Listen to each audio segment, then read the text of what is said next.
اس وقت میری عمر 18 سال تھی۔ مجھے بہت شوق بلکہ جنون تھا کہ میں امام انقلاب علامہ محمد سعید خان ملتانی رحمۃ اللہ علیہ کے قریب رہوں اور ان سے کچھ علم حاصل کروں۔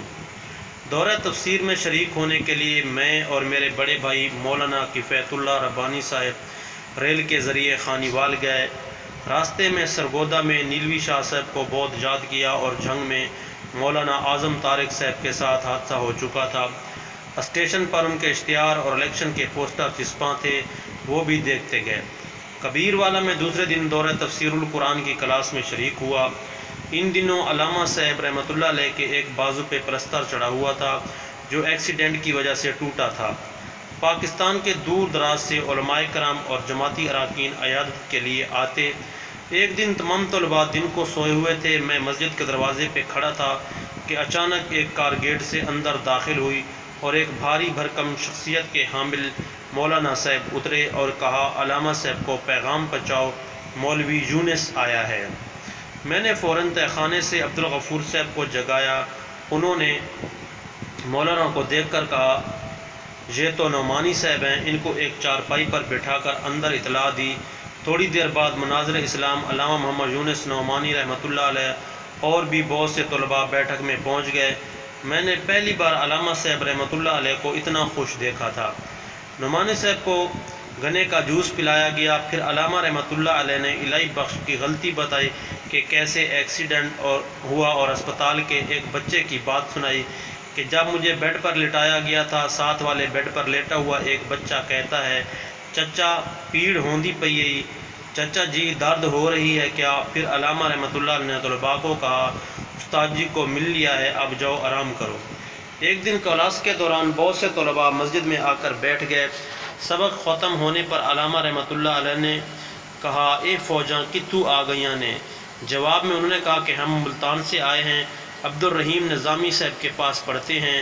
بعد میں چھپری تلے صاحب اکٹھے ہوئے اور بے شمار سوالات کیے جو وہ ساتھ لکھ کر لائے تھے اور ٹیپ میں ریکارڈ کرتے رہے۔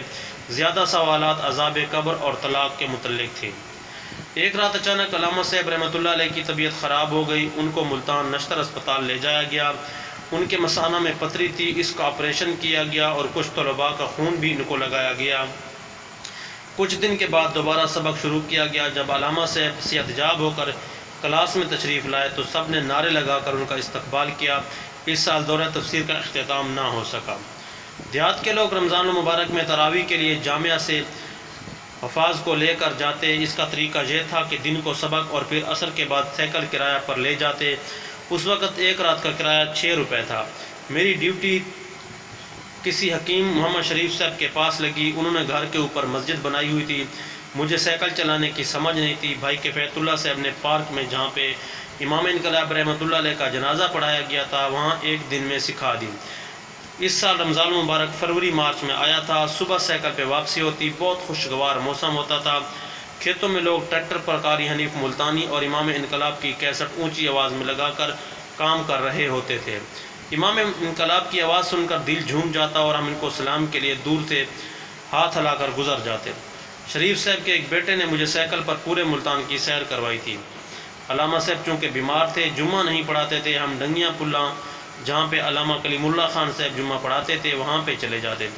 پنڈی گھیپ کا ایک بابا غلام محمد، پتہ نہیں وہ زندہ ہے یا فوت ہو گیا ہے، وہ علامہ صاحب رحمۃ اللہ علیہ کا بہت دیوانہ تھا۔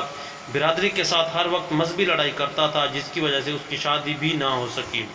اکثر علامہ صاحب درس کے دوران اس کے ساتھ مذاق کیا کرتے۔ ایک بار جنت اور ازواج مطہرات کی تفسیر سن کر اس کی اونچی آواز میں آہ نکل گئی۔ سب ہنسنے لگے مگر بابا ہنستے ہنستے رونے لگ گیا۔ اب اس کی کبھی بھی یاد آتی ہے تو سمجھ آتی ہے کہ شاید وہ یہ سوچ کر رویا ہوگا کہ دنیا میں مشرکین اور برادری نے اس کا بائیکاٹ کیا تھا۔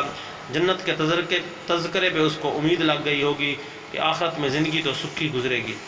تحریر محمد سیف اللہ خالد، پیشکش وائس آف مرکزی ITWS پاکستان یوٹیوب چینل۔ اگر یہ ہمارا سلسلہ آپ کو پسند ہے تو میری ویڈیو کو لائک اور دوستوں کے ساتھ شیئر کریں۔ ملتے ہیں نیکسٹ ویڈیو میں، تب تک اجازت دیجیے، والسلام۔